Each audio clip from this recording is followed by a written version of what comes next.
Kilig ang kapatid ni Alden na si Riza sa pagdalaw ni Kat kay Alden. Tuloy-tuloy lang si Alden sa kanyang pagiging healthy living dahil maging ang mga kaibigan pala ni Alden ay naimpluwensyahan na rin ito na mag-join sa fun run.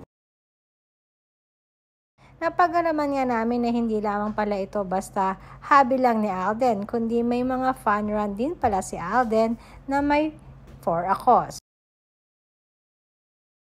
At last month nga ay sumali si Alden sa pagtakbo para sa pelikulang Pilipino. Ang bongga talaga ni Alden na halos lahat na yata ay gusto niya itong ma-try. Kaya naman kahit na naaksidente si Alden ng slight ay patuloy pa rin ito sa pagbabike at sa kanyang mga hobbies. At dahil nag-alala nga ang marami ay isa na rin dyan si Kat na napabalita na nag-message at nag-video call pa kay Alden na isa sa ikinatuwa ng daddy ni Alden. At ayon pa nga sa aming source ay pasimpleng bumisita rin pala si Catherine kay Alden dahil sa pag-aalaala nito. Nakita di umano ni Catherine ang mga galos ni Alden sa kanyang mga binti at siko.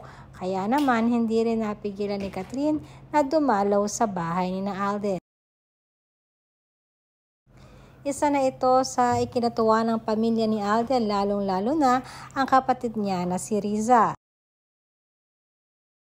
Alam naman natin na very vocal si Riza na fan talaga siya ni Catherine Bernardo.